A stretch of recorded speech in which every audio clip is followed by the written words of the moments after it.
তাহলে এই কলিযুগের আমাদের মুক্তির উপায়, আমাদের সাধন ভজন, সেটা কি মা? এই হচ্ছে হরিনাম সংকীর্তন। চারি যুগ চারি ধর্ম জীবেরই কারণ, আর এই কলিযুগের ধর্ম হলো হরি নাম সংকীর্তন। নিতাই গৌর প্রেমানন্দে হরি বল, হরি বল। তাহলে মহাপ্রভু এসেছেন কোথায় মা? শ্রীধাম নদিয়া নবদ্বীপ মাঝে, তাই না? সোনার নদিয়া। নদিয়াটা সোনার হলো কেন?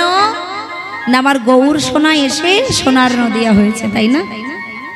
তাহলে আজকে আপনাদের এটা নদিয়া তো, নবদ্বীপ তো নাকি? আপনারা কি বলছেন? যেখানে হরি কথা হয়, যেখানে কৃষ্ণ কথা হয়, সেটাই নদিয়া, সেটাই নবদ্বীপ, সেটাই মধুময় শ্রীধাম বৃন্দাবন।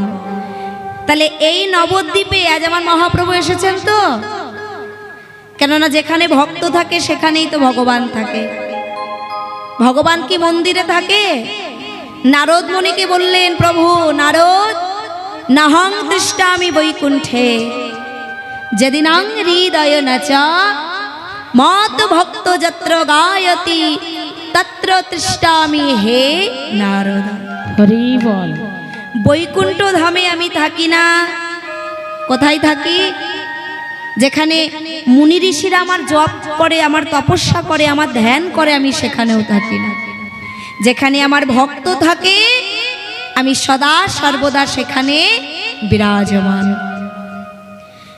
তাহলে আজকে এই হরিবাসরে হরি কথা কৃষ্ণ কথা হচ্ছে, আপনাদের মতো ভক্তের আগমন হয়েছে। আর আমার মহাপ্রভু কি দূরে থাকতে পারে? তাই মহাপ্রভু এসেছেন আপনাদের এই নবদ্বীপে। তাই সবাই মিলে দুটি বাহু তুলে কি গাইব?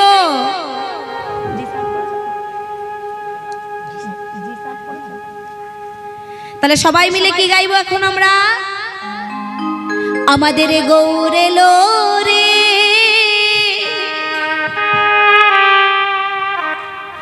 এই সোনার নদিয়া,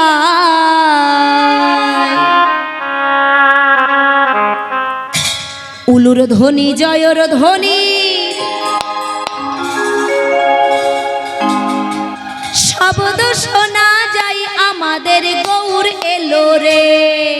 গৌর এলো রে সোনার নদিয়া, উলুধ্বনি জয়ধ্বনির শব্দ শোনা যায় আমাদের গৌর এলো রে।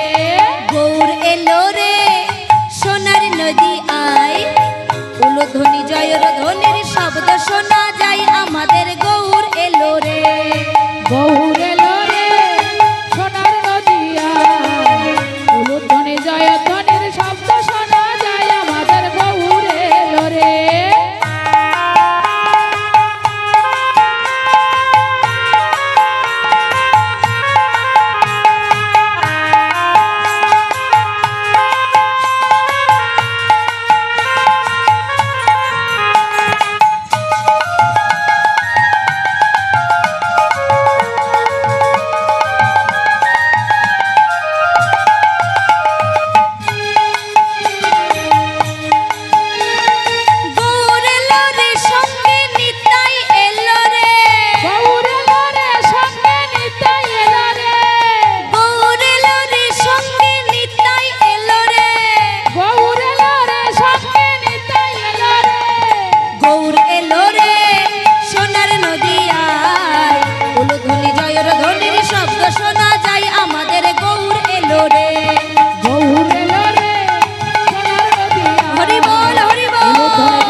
নদিয়ায় উলুধ্বনি জয়ের ধ্বনির শব্দ শোনা যায় আমাদের গৌর এলো রে।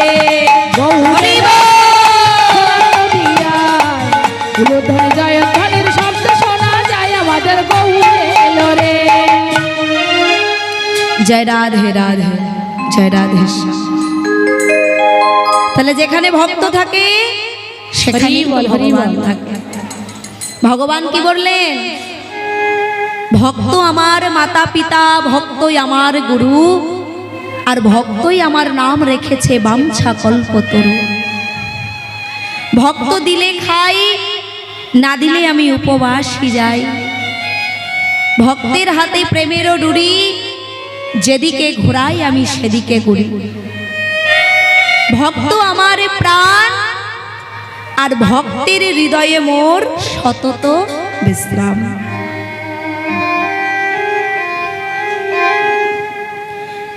এই কথাগুলো কিন্তু মায়েরা আমরা সবাই জানি, তাই না? ভগবান বলছে ভক্ত আমার মাতা, ভক্তই আমার পিতা। আমরা কজনা বলতে পারি প্রভু তুমি আমার মাতা, তুমি আমার পিতা? কি গো?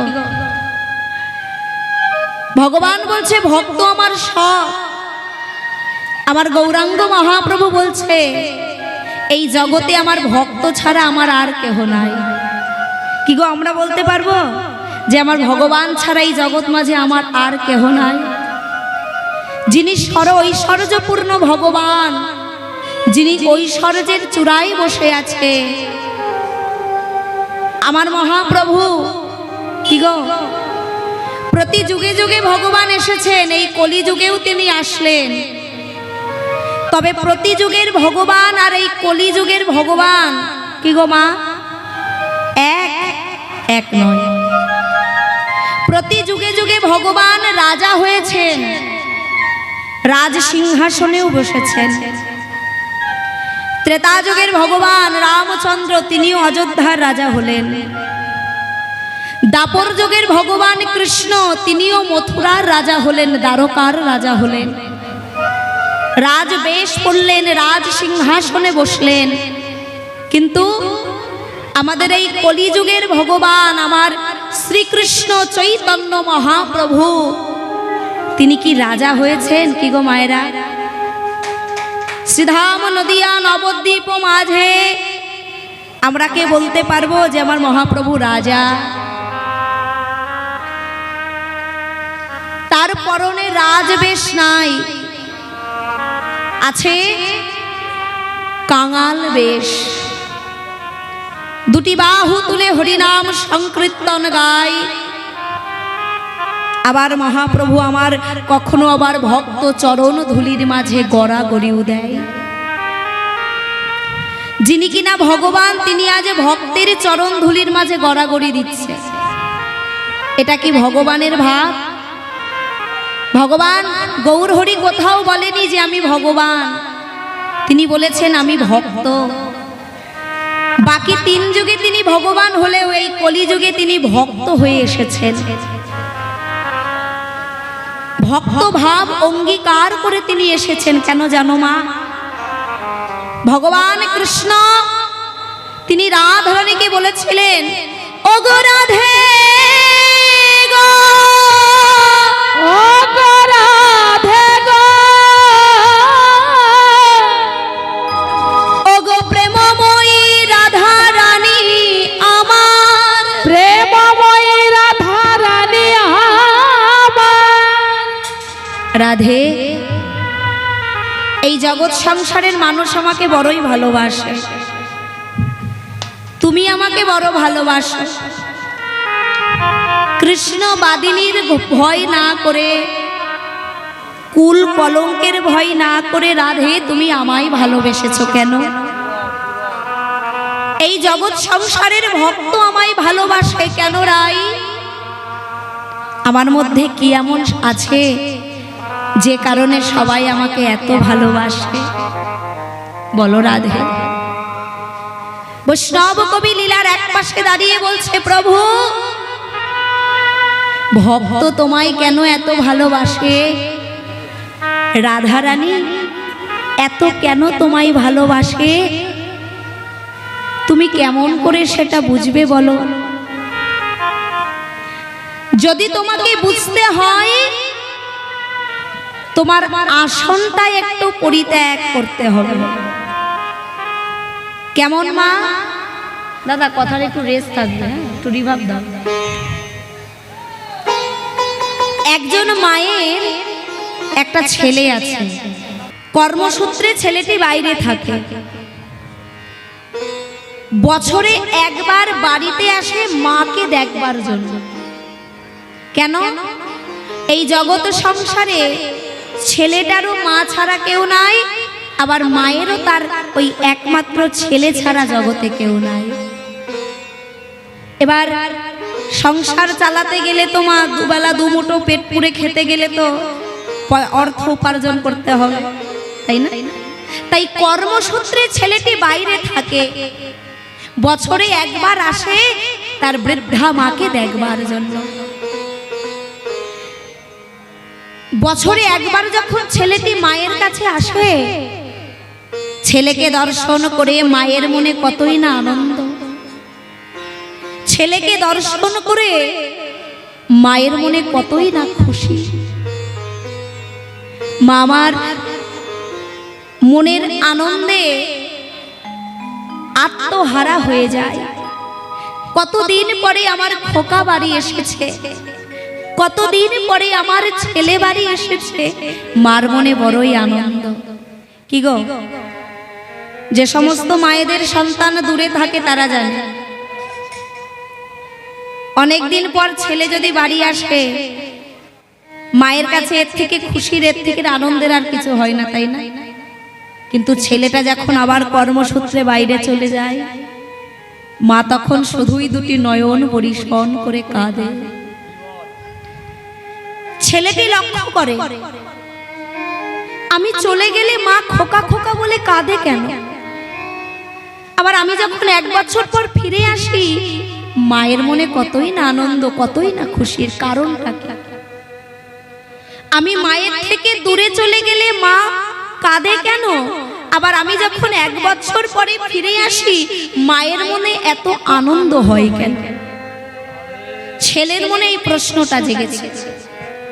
এবার ছেলে মায়ের কাছে গিয়ে জিজ্ঞাসা করছে, মা আমি তোমায় একটা কথা জিজ্ঞাসা করব, বল খোকা। আচ্ছা মা, আমি তোমার কাছে জানতে চাই, আমি যখন তোমায় ছেড়ে বাইরে চলে যাই কর্মসূত্রে, দেখি তোমার চোখে জল কেন মা?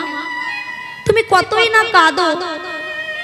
কিন্তু আমি আবার এটাও লক্ষ্য করেছি, 1 বছর পরে আমি যখন আবার তোমার কাছে ফিরে আসি, তোমার বদনে কতই না হাসি, তোমার মনে কতই না আনন্দ। এর কারণ কি বলবে মা? আমি চলে গেলে তুমি কাঁদো কেন, আমি ফিরে আসলে তোমার মনে এত আনন্দই বা হয় কেন? কি গো মায়েরা, কোন সন্তান যদি মাকে এমন প্রশ্ন করে, মা উত্তর দিতে পারবে? এটা বলে বোঝাবার মতো কোনো কথা? মা তখন তার সন্তানকে কি বললেন জানো? ওরে খোকা, সন্তান চলে গেলে মায়ের মনে কেন দুঃখ হয়? সন্তান মায়ের কাছে ফিরে আসলে মায়ের মনে কেন এত আনন্দ হয়? আজ তুই বুঝবি না। কবে বুঝবি? না যেদিন তুই নিজে বাবা হবি। হরি বল, হরি বল। আজ তুই বুঝবি না বাবা, একদিন বুঝবি। কবে? না যেদিন তুই নিজে বাবা হবি, যেদিন তোর ছেলে তোর থেকে দূরে চলে যাবে, সেদিন বুঝবি যে সন্তান যদি দূরে চলে যায়, মায়ের মনে কত দুঃখ, কত কষ্ট হয়। আর সন্তানকে কাছে পেলে মায়ের মনে কত আনন্দ, কত খুশি হয়, তুই সেদিন জানবি, যেদিন তুই এই পুত্রের পুত্র থেকে যেদিন তুই পিতা হবি। আজ তুই বুঝবি না বাবা। ঠিক তদ্রূপ বৈষ্ণব কবি বলছে, প্রভু আজ তুমি কেমন করে বুঝবে? বুঝবে না যে ভক্ত তোমাকে ভালোবেসে কি সুখ পায়, ভক্ত তোমাকে ভালোবেসে কি আনন্দ পায়। কবে বুঝবে? না যেদিন তুমি ভগবানের আসন থেকে তুমি ভক্তের আসনে গিয়ে বসবে। হরি বল হরি বল। ভক্ত তোমাকে কেন এত ভালোবাসে, রাধারানী এত কেন তোমাকে ভালোবাসে, এটা জানতে গেলে, এটা বুঝতে গেলে ভগবান হয়ে তুমি কখনো বুঝতে পারবে না। এটা জানতে গেলে, এটা বুঝতে গেলে তোমাকে ওই ভক্তের আসনে বসতে হবে। যেদিন তুমি ভক্ত হবে সেদিন তুমি জানতে পারবে যে ভক্ত তোমায় ভালোবেসে কেন এত আনন্দ পায়, কেন এত সুখ পায়। কিন্তু মা, ভক্ত হওয়া কি অত মুখের কথা? গলায় মোটা মোটা তুলসীর মালা পরেছি বলে কি আমি ভক্ত হয়ে গেছি? একটু নিরামিষ সেবা করি বলে আমি ভক্ত হয়ে গেলাম? হাতে জপের মালা নিয়ে সারাদিন হরিনাম জপ করছি আর মনে মনে ভাবছি বাপরে বাপ আমি কত বড়ই না ভক্ত হয়ে গেছি? না মা, ভক্ত হওয়া তো মুখের কথা নয়। তাই গোবিন্দ আমার ছুটে গেলেন রাধা রানীর কাছে। রাধে, আগত কলিযুগে আমি নদিয়ায় যাব, আমি আর ভগবান হয়ে যাব না রাধে, আমি যাব ভক্ত হয়ে। তোমার কাছে তিনটি সম্পদ আছে, তোমার প্রেম স্বরূপ, তোমার ভাব স্বরূপ আর তোমার শক্তি স্বরূপ। হরি বল হরি বল। ভক্ত হতে গেলে তোমার ওই দুটি স্বরূপ আমার প্রয়োজন। কি? তোমার প্রেম আর তোমার ভাব। রাধারানী বলছে, বধূ তুমি আমার প্রেম, তুমি আমার ভাব নিয়ে কি করবে? রাধে, আমি তো নদিয়ায় যাব, তোমার প্রেমকে আমি গুরু করব, তোমার প্রেমের ডালি আমি মাথায় লব। তোমার প্রেমের ডালি মাথায় লয়ে, প্রেমের ডালি মাথায় লয়ে, আমি তোমার ভাবে ভাবিত হয়ে, ভাবিত করে আমি আগত কলিযুগে যাব নদিয়ায়, কলিযুগে যাব নদিয়ায়। আর নদিয়ায় গিয়ে আমি কি করব জানো রাধে? আমি রাধে বলে কেঁদে বেড়াবো। আমি হরি বল হরি।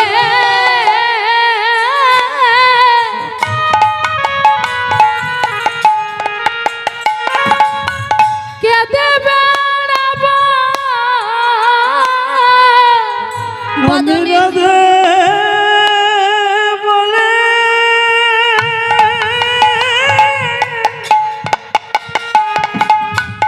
কেঁদে বেড়াবো।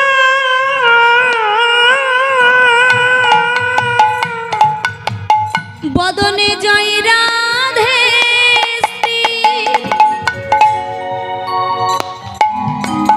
রাধে বলবো।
কে দেবে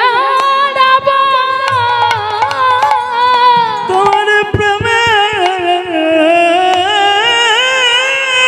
নালে আমার মাথায় লয়ে আমি জীবের দানে দানে কে দেবে কি গো মা, রাধারানীর ভাবে ভাবিত হয়ে রাধারানীর সেই প্রেমের ডালি মাথায় নিয়ে মহাপ্রভু আসলেন শ্রীধাম নদিয়া নবদ্বীপ মাঝে। শচী গর্ভ সিন্ধু ভেদ করে নদিয়ার ভাগ্যাকাশে নদিয়ার ভাগ্যাকাশে উদয় হলেন আমাদের শ্রীকৃষ্ণ চৈতন্য মহাপ্রভু। শ্রীকৃষ্ণ চৈতন্য মহাপ্রভু। আমরা বড়ই ভাগ্যবান জীব।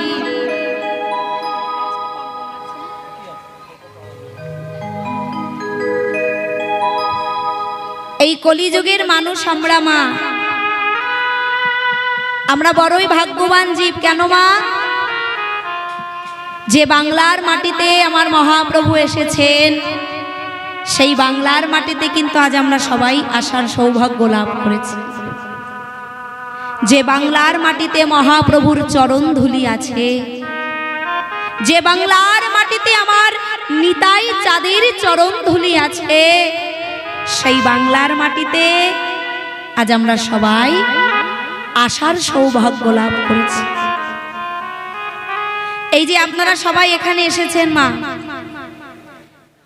আপনারা মনে মনে ভাববেন যে আমার জীবনে তো অনেক দুঃখ অনেক কষ্ট, তাহলে আমি কেন ভাগ্যবান হলাম?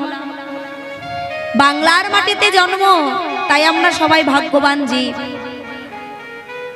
একটা কথা চিন্তা করে দেখো মা, আমাদের কলিযুগের ভগবান তিনিও কিন্তু বাঙালি, কি গো তাই না? আবার আমরাও কিন্তু সবাই বাঙালি। আমার মহাপ্রভু তিনিও একজন বাঙালি মায়ের গর্ভ থেকে যার আবির্ভাব। আবার আমরাও প্রত্যেকে একজন বাঙালি মায়ের গর্ভ থেকেও ভূমিষ্ঠ হয়েছি এই জগৎ সংসার মাঝে।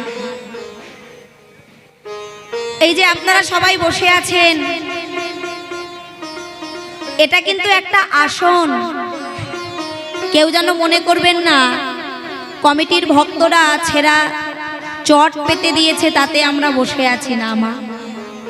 এটা হচ্ছে একটা আসন, যে আসনটার নাম হচ্ছে শ্রবণের আসন। এই আসনে বসতে গেলে ভক্তি করে বসতে হয়। আপনারা যখন এই আসনে বসেছেন, কি গো ভক্তি করে প্রণাম করে বসেছেন না? আবার যখন আসন থেকে উঠে যাবেন, আবার প্রণাম করে ভক্তি করে উঠে যেতে হয়। এই আসনে বসেছিলেন কে মা? পরীক্ষিত মহারাজ। কখন বসলেন? না যখন তিনি জানতে পারলেন তার জীবনের আয়ু বেলা মাত্র 7 দিন, তখন তিনি অনেক বড় বড় মুনিদের কাছে গেলেন, অনেক বৈষ্ণবদের কাছে গেলেন, জিজ্ঞাসা করলেন, হে মুনিবর, হে বৈষ্ণবগণ, আমি একজন মৃত্যু পথচারী ব্যক্তি। একজন মৃত্যু পথচারী ব্যক্তির কি করণীয়? আমার জীবনের অন্তিম দিন আছে আর এই 7 দিন। তাহলে আমার এই জীবনের অন্তিম দিনগুলোতে আমার কি করা উচিত? হরি বল, হরি বল। সাইড থেকে এত কথা বলছে না, এত কথা বললে হবে না বাবা।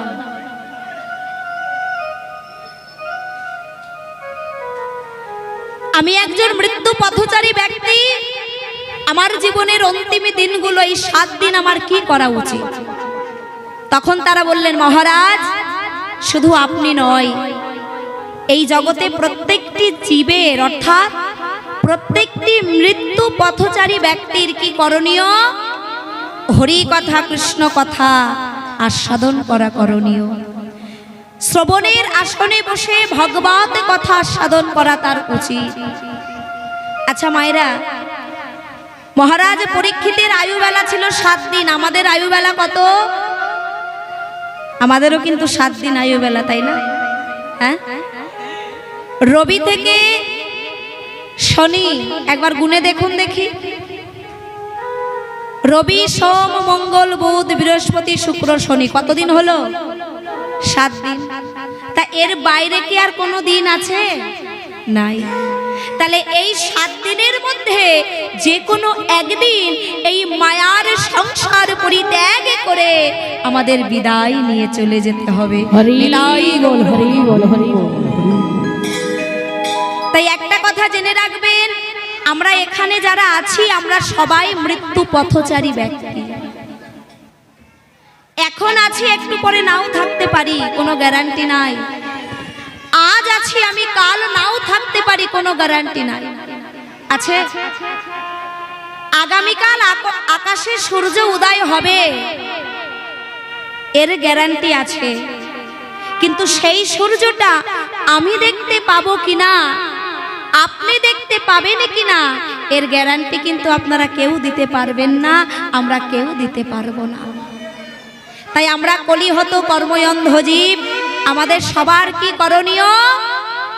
হরে কৃষ্ণ হরে কৃষ্ণ, হরে কৃষ্ণ হরে কৃষ্ণ, কৃষ্ণ কৃষ্ণ হরে হরে, কৃষ্ণ কৃষ্ণ হরে হরে, হরে রাম হরে রাম, হরে রাম হরে রাম, রাম রাম রাম রাম হরে হরে, হরে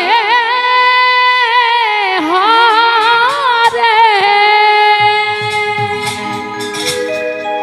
মহাপ্রভু বললেন, হে জীব তোমরা হরি নাম করো। কেন? আমাদের হাতে সময় খুব কম মা, তাই না? সত্যযুগের মানুষদের হাতে অনেক সময় ছিল, ত্রেতা যুগের মানুষের হাতে অনেক সময় ছিল, দাপর যুগের মানুষের হাতে অনেক সময় ছিল, কিন্তু আমাদের হাতে সময় অনেক কম। সত্যযুগের মানুষের পরমায়ু কত ছিল? 1 লক্ষ বছর। তাই তারা ধ্যান করে ভগবানকে পেয়েছিলেন। বছরের পর বছর ধরে ধ্যান করে তপস্যা করে তারা ভগবানকে পেলেন। 1 লক্ষ বছর আয়ু। সত্যযুগের পরে এলো ত্রেতাযুগ।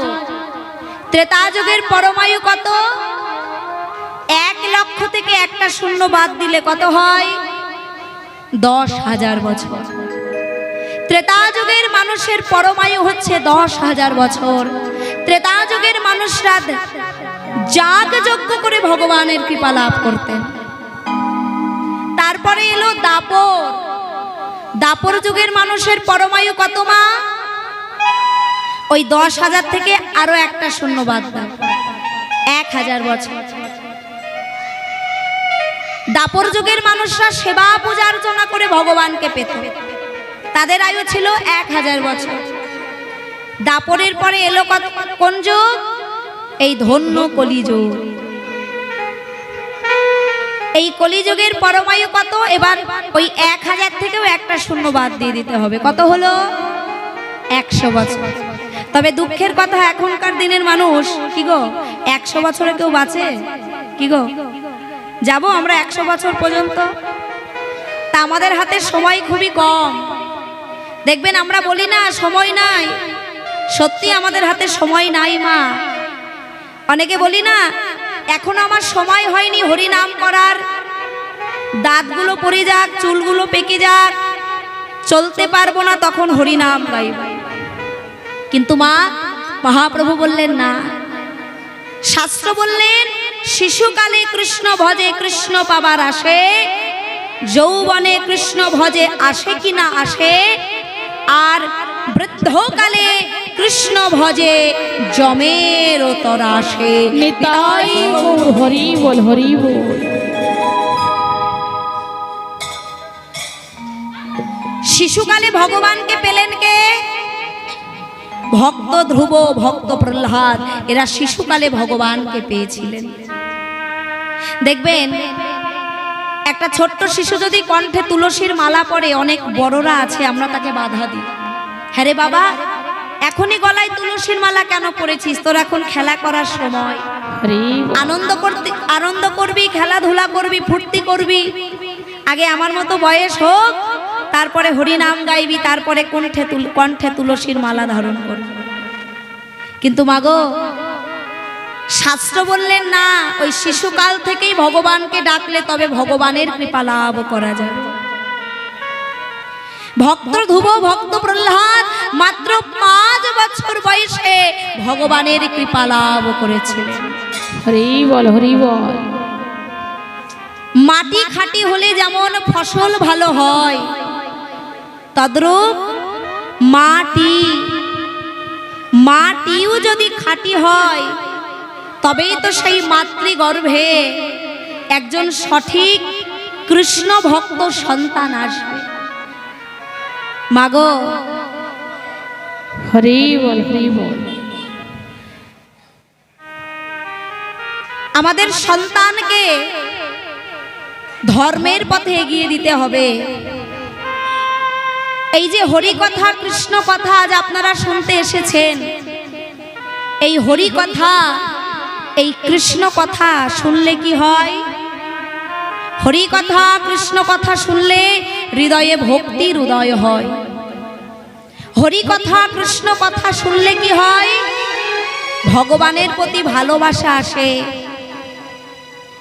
ভক্ত সঙ্গ করলে কি হয়? হৃদয়ে প্রেমের উদয় হয়। ভক্ত চরণ ধুলি অঙ্গে মাখলে কি হয়?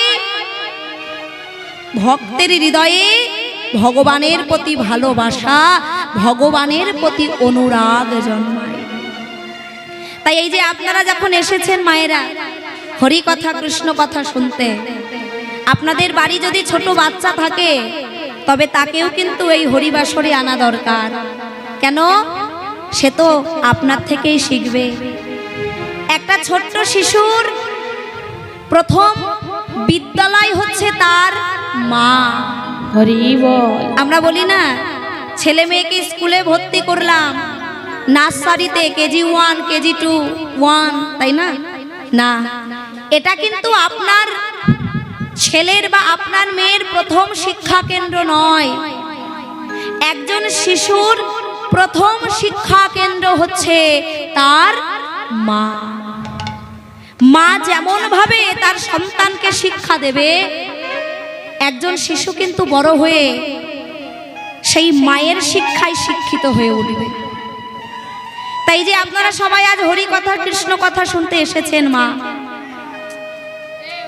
এত কথা বলে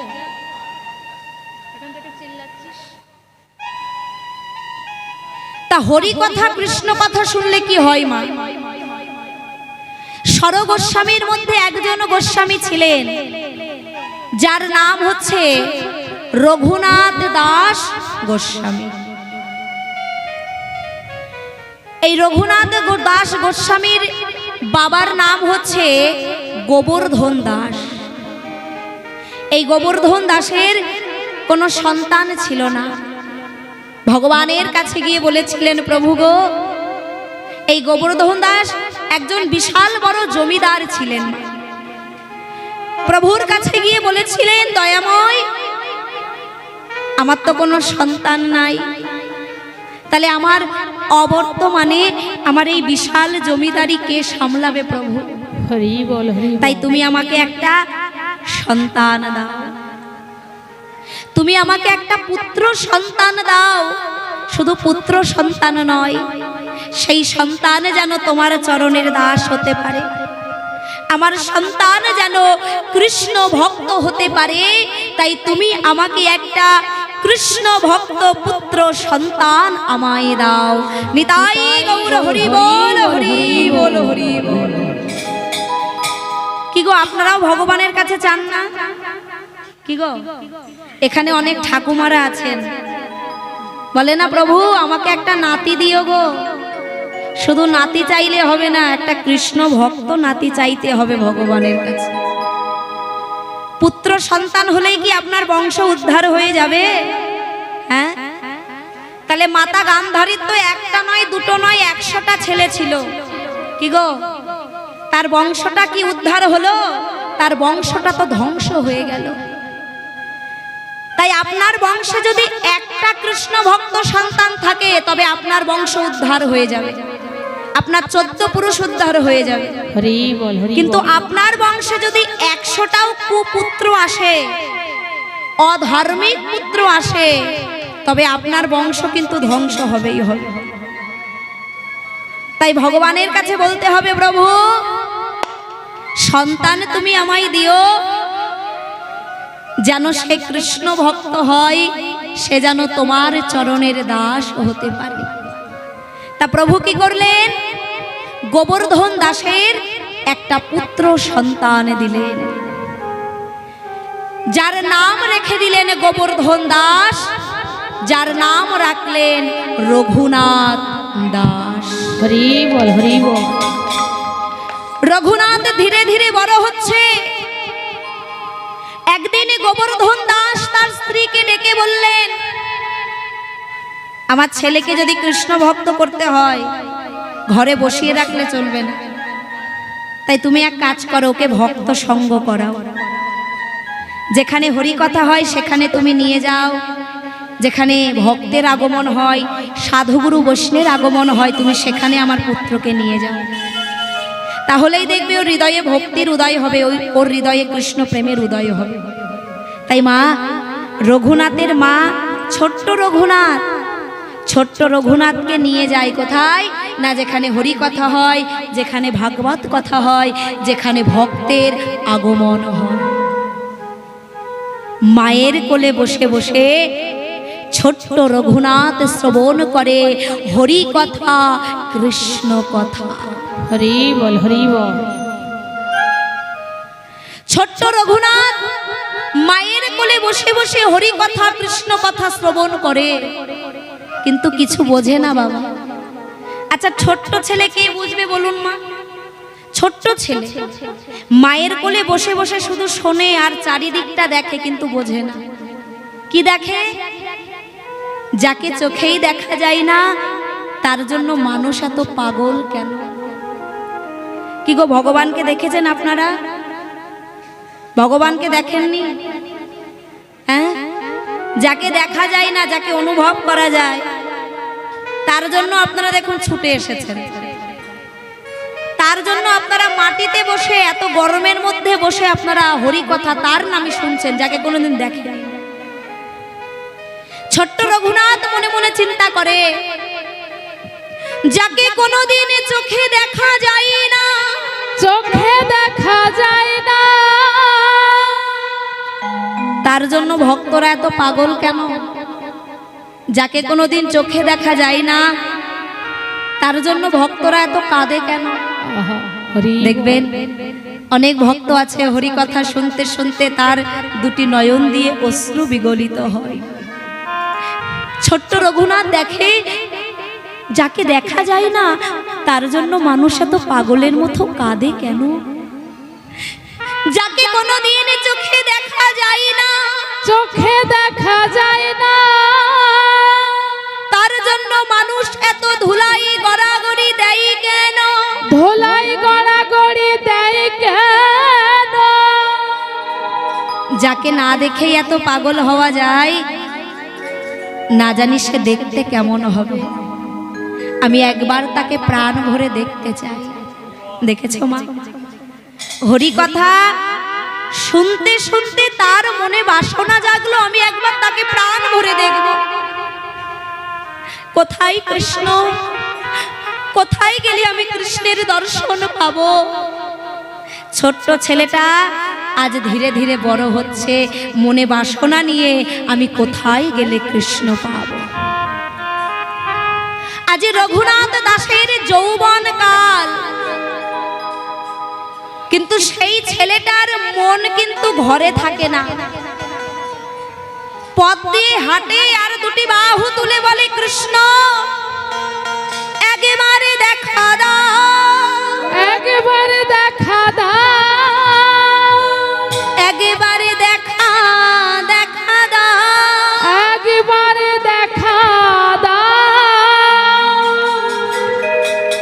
একবার কৃপা করে কৃপা করে দেখা দেখা দাও। দেখা দাও। হরি বল হরি বল। একবার কৃপা করে দেখা দাও। বাবা চিন্তায় পড়ে গেছে।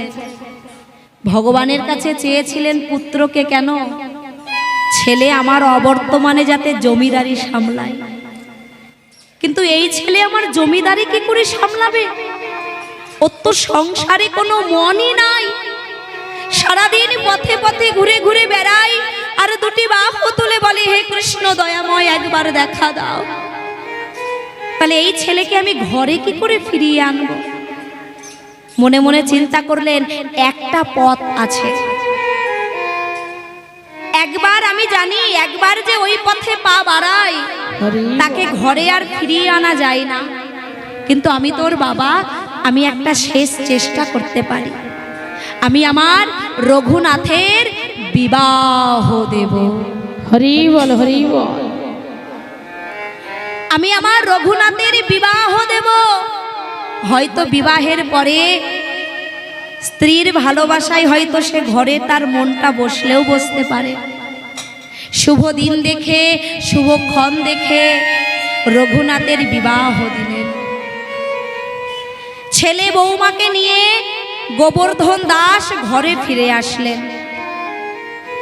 বিবাহের পরের দিন শ্বশুরমশাই বৌমাকে ডেকে বললেন, বৌমা, আমি আমার ছেলের সঙ্গে তোমার কেন বিবাহ দিয়েছি জানো বৌমা?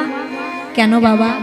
জানো তো, আমার ছেলেটা ছোটবেলা থেকে মায়ের কোলে বসে বসে একজনার নাম শুনতে শুনতে বড় হয়েছে।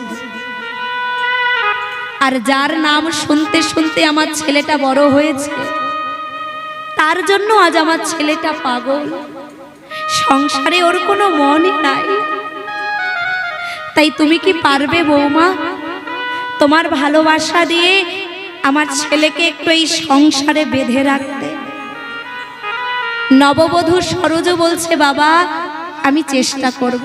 হরি বল হরি বল। আমি আমার ভালোবাসা দিয়ে আমার স্বামীকে এই সংসারে বেঁধে রাখার আমি চেষ্টা করব। বিবাহের পরের দিন কালরাত্রি, কালরাত্রির পরের দিন হচ্ছে ফুলসজ্জার রাত্রি। এই সেই ফুলসজ্জার রাত্রিতে ফুলসজ্জার ঘরে বসে বসে রঘুনাথ কাঁদছে দুটি নয়ন জলে। দয়াময়, আমি তো চাইনি এই সংসার, আমি তো চাইনি বিবাহ করতে, আমি তো শুধু চেয়েছি প্রাণ ভরে একবারে তোমায় দেখতে।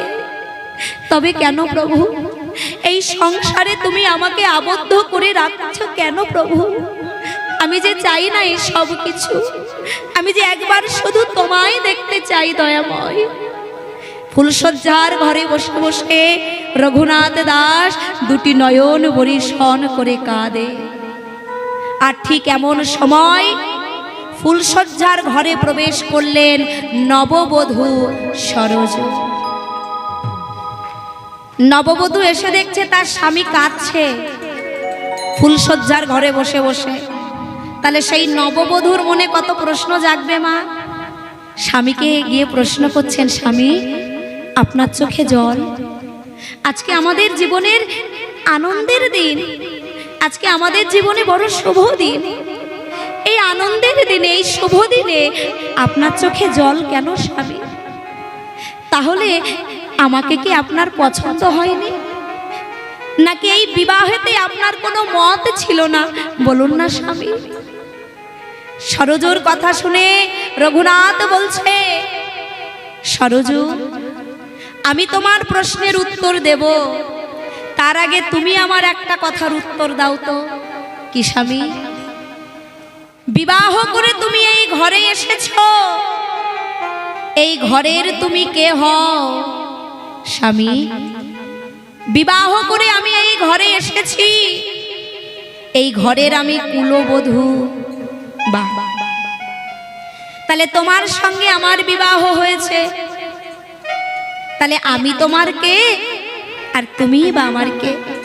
স্বামী, আপনার সঙ্গে আমার বিবাহ হয়েছে, আপনি হলেন আমার স্বামী, আর আমি হলাম আপনার সহধর্মিণী। হরি বল, হরি বল। সরজু, তুমি যদি আমার সহধর্মিণী হও, বলতে পারো সহধর্মিণীর কাজ কি হয়?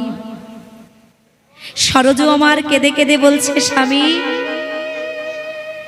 সহধর্মিণীর যে কি কাজ আমি তো সেটা জানি না স্বামী, তবে আমি গুরুজনদের মুখে শুনেছি, স্বামী যদি ধর্মের পথে এগিয়ে যায়, ধর্মের পথে এগিয়ে যায়, স্বামীকে ধর্মের পথে এগিয়ে দেওয়াই সহধর্মিণীর কাজ। সহধর্মিণীর কাজ। স্বামী যদি ধর্মের পথে এগিয়ে যায়, আমি গুরুজনদের মুখে শুনেছি, সেই স্বামীকে ধর্মের পথে এগিয়ে দেওয়াই হলো সহধর্মিণীর একমাত্র কাজ। নিতাই গৌর প্রেমানন্দে হরি বল, হরি হরি বল, হরি বল। মাগো, রঘুনাথ করজোর করে বলছে, সরজু, সহধর্মিণীর কাজ যদি হয় স্বামীকে ধর্মের পথে এগিয়ে দেওয়া, তাহলে তুমি কি পারবে আমাকে একটু ধর্মের পথে এগিয়ে দিতে? বলো না স্বামী, আমায় কি করতে হবে বলো? তুমি কি পারবে আমার হাতটি ধরে এক্ষুনি এই মুহূর্তে এই ঘরের বাহির করে দিতে? জানো সরজু, আমি ছোটবেলা থেকে মায়ের কোলে বসে বসে একজনের নাম শুনতে শুনতে বড় হয়েছি। আমি দেখেছি যাকে না দেখে এত পাগল হওয়া যায়, যাকে না দেখে ভক্তরা কাঁদে, যাকে না দেখেই ভক্তরা ধুলার মাঝে গড়াগড়ি যায়, তাকে আমি একবার নয়ন ভরে দেখতে চাই সরজু। জানো সরজু, আমি এই বিবাহ করতে চাইনি, এই সংসার আমি করতে চাইনি। আমার বাবা তার স্বার্থের জন্য জোর করে তোমার সঙ্গে আমার বিবাহ দিয়েছে। হরি বল। সরজু, আমার হাতটি ধরে একটু ধর্মের পথে এগিয়ে দেবে? আমার হাতটি ধরে তুমি একটু কৃষ্ণ ভজনের দিকে এগিয়ে দিতে পারবে সরজু? বলো না।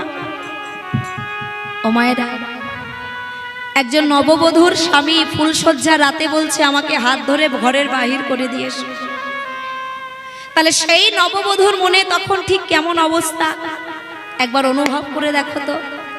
সরজু আমার কাছে, প্রভু এ তুমি আমার কোন পরীক্ষা নিচ্ছ? শ্বশুর মশাই আদেশ করেছে, বৌমা আমার ছেলেটাকে সংসারে বেঁধে রেখো, আর স্বামীর আদেশ কি? আমি সংসার করতে চাই না সরজু, তুমি আমাকে ঘরের বাহির করে দিয়েছো, তুমি আমাকে কৃষ্ণ ভজনের দিকে এগিয়ে দাও, তুমি আমাকে ধর্মের পথে এগিয়ে দাও। হরি বল, হরি বল, হরি বল, হরি বল। তাহলে আমি এখন কোন দিকে যাব? তবে আমি শুনেছি এই জগতে সবার কথা অমান্য করা যায়, অমান্য করা যায়, অমান্য করা যায় না নিজের স্বামীর কথা। স্বামীর কথা আমার শ্বশুর মশাই আমার আদেশ করেছে, আমি তার কথা অমান্য করব, কিন্তু আমার স্বামীর কথা আমি কখনো অমান্য করব না। তাই সরোজ বললেন, স্বামী ধরুন আমার হাত, এক্ষুনি এই মুহূর্তে আমি আপনাকে ঘরের বাহির করে দিয়ে আসব। আজ আমি আমার সহধর্মিণীর কর্তব্য পালন করব, সহধর্মিণীর ধর্মই আজ আমি পালন করব। স্বামী, স্বামীর হাতটা ধরে সরোজ ঘরের বাহির করে দিয়ে আসলেন রঘুনাথ। স্বামী, আজকে আপনার সঙ্গে আমার জীবনের প্রথম দিন, ভাবিনি যে আপনার সঙ্গে আজই আমার জীবনের শেষ দিন হবে। স্বামীর চরণে প্রণাম করে বলছে, স্বামী গো, যার জন্য আপনি সব পরিত্যাগ করে দিলেন, এই সংসার, নিজের স্ত্রী, এত বড় বিশাল জমিদারি, যার জন্য এত ত্যাগ করা যায়, আমার মনে বিশ্বাস একদিন আপনি তার দেখা পাবেনই পাবেন। হরি বল হরি বল। আর আপনি যেদিন তার দেখা পাবেন, দেখা পাবে স্বামী, আপনি যেদিন ওই কৃষ্ণ দয়াময়ের দেখা পাবেন, আপনার চরণে আমার এই নিবেদন, এই নিবেদন, সেদিন এই অভাগিনীর একবার পরস্পর এই নিয়ম হরি বল, হরি বল।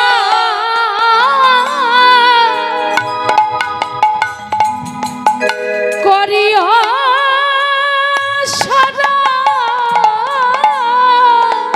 সেই অভাগিনী রে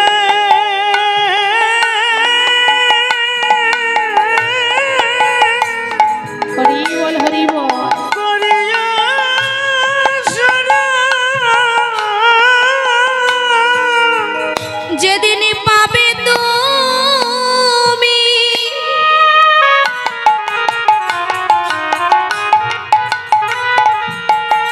আমার গোবিন্দ দর্শন, সেদিন অভাগিনীর একবার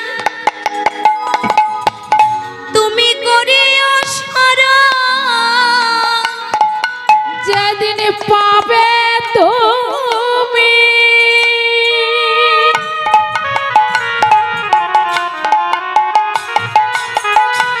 গোবিন্দ দর্শন, সেদিন এই অভাগিনী রে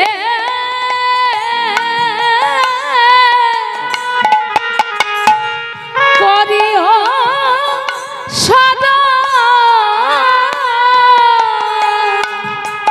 যেদিন পাবে তুমি কৃষ্ণ দর্শন, সেদিন একবারে অভাগিনী রে করো স্মরণ। যেদিন পাবে তুমি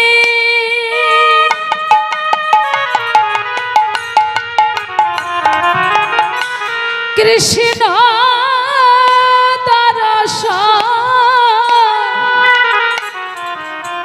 সেদিন এই অভাগিনী রে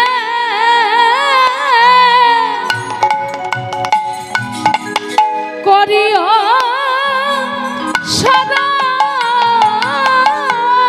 বাবা, সেই রঘুনাথ আজ স্বরগোস্বামীর মধ্যে একজন গোস্বামী হতে পেরেছে। কেন? কার জন্য? তার মায়ের জন্য। তার মা ছোটবেলা ওই কোলে করে হরিবাসরে নিয়ে গিয়েছিল, আর মায়ের কোলে বসে বসে তিনি হরি কথা, কৃষ্ণ কথা শ্রবণ করতে করতে ভগবানের প্রতি তার ভালোবাসা জন্মায়। হরি বল হরি বল। তাই একজন মাই তো পারে তার সন্তানকে কৃষ্ণ ভক্ত করে তুলতে। নিতাই গৌর প্রেমানন্দে হরি বল, হরি বল হরি বল। তাই আজ আমার পদকর্তা বলছে, আরে মোরো আমার গৌর কাঁচা সোনা, এ তৃণ ভুবনের মাঝে যার নাহিকো তুলনা। আমার গৌর হরি হচ্ছে কাঁচা সোনা। মা, সোনা ভালোবাসো? কে কে সোনা ভালোবাসো? হাত তোলো দেখি। ভালোবাসো? আর আপনারা একজন ভালোবাসো সোনা? ভালোবাসিস? আর কেউ ভালোবাসেন না? সত্যি সত্যি ভালোবাসেন না আপনারা সোনা? দেখেছো কত বড় মিথ্যা কথা বললে? হরিবাসরে বসে মিথ্যা কথা বলতে নাই। মায়েরা মনে মনে ভাবছে সোনার ভালোবাসা যাবে না। দিন দিন সোনার দাম যা বেড়ে চলেছে, ভালোবেসে আর কি লাভ, নাকি? আচ্ছা, ইহ জগতের সোনাকে কেউ ভালোবাসো না? আচ্ছা, গৌর সোনাকে কে কে ভালোবাসো? হাত তোলো দেখি। বাবা বাবা, গৌর সোনাকে এতজন ভালোবাসো? তা সত্যি একটা কথা মানতেই হবে, এখানকার ভক্তরা আসল সোনাকে চিনতে শিখে গেছে। ওমা, টাকা পয়সা দিয়ে যে সোনা আমরা পরি সেই সোনায় তো খাদ আছে নাকি? কিন্তু আমার গৌর সোনায় কোনো খাদ পাবে না। ইহ জগতের সোনা অঙ্গে ধারণ করলে আমাদের মনে অহংকার জন্মায়। ইহ জগতের সোনা অঙ্গে ধারণ করলে আমাদের মনে অহংকার জন্মায় না? যার যত বেশি সোনা আছে তার মনে তত বেশি অহংকার আছে। কিন্তু আমার গৌর সোনাকে অঙ্গে ধারণ করে দেখাও তো, তার মধ্যে অহংকার আসবে বাবা? অহংকার তো দূরের কথা, এই পার্থিব জগতে তখন কিছুই আর তার ভালো লাগবে না। হ্যাঁ? কে মা, কে বাবা, কে ভাই, কে বন্ধু, কিসের সংসার? আমার গৌর ছাড়া এই জগতে আমার আর কেহ নাই। নিতাই গৌর হরি বল। হরি বল, হরি বল। তাই চলুন মহাপ্রভুর ভাবটা একটু আস্বাদন করি। আজ আমার মহাপ্রভু কি বলছে জানো? হরিনাম গাইতে গাইতে কি বলে? আমি কৃষ্ণ ভোজে ডুবে মরিনু, কলঙ্ক সাই ওরে, কলঙ্ক সায় রে, কৃষ্ণ কলঙ্কিনী না, রটে গেল নদিয়া মাঝারে। কৃষ্ণ কলঙ্কিনী নাম রটে গেল নদিয়া মাঝারে। আজ আমার গৌর হরি নিজেকে কলঙ্কিনী বলছে। ভক্তরা বলছে, ও গৌর, তুমি নিজেকে কলঙ্কিনী কেন বলছো? এই নবদ্বীপে কেউ তো তোমাকে কলঙ্কিনী বলে না। কি গো, আপনারা নবদ্বীপে গেছেন? কে কে গেছেন হাত তুলুন দেখি। তা নবদ্বীপে গিয়ে আমার মহাপ্রভুর নামে কোনো কলঙ্কের কথা শুনে এসেছেন? শোনেননি তো? তাহলে মহাপ্রভু নিজেকে আজ কেন কলঙ্কিনী বলছে? যার অন্তরে কৃষ্ণ, বাইরে রাধা, রাধা কৃষ্ণ মিলিত তনু হচ্ছে আমার গৌরাঙ্গ মহাপ্রভু। তাই তার কখনো ভাব কৃষ্ণের মতো, আবার কখনো ভাব রাধারানীর মতো। আচ্ছা, কলঙ্ক কার হয়েছিল গো? কার কলঙ্ক হয়েছিল? রাধারানী। তা সেটা তো নবদ্বীপে নয়, বৃন্দাবনের ঘটনা। বৃন্দাবনে রাধারানীর কলঙ্ক হলো। এদিকে মহাপ্রভু নিজেকে কলঙ্কিনী কেন বলছে? ওই যে যার অন্তরে কৃষ্ণ, বাইরে রাধা, কখনো কৃষ্ণের ভাব, কখনো রাধারানীর ভাব। তাহলে আজ আমার মহাপ্রভু কোন ভাবে ভাবিত? আজ আমার মহাপ্রভু রাধা ভাবে ভাবিত। হরি বল। আজ রাধা ভাবে ভাবিত হয়ে মহাপ্রভু আমার নিজেকে কলঙ্কিনী বলছে।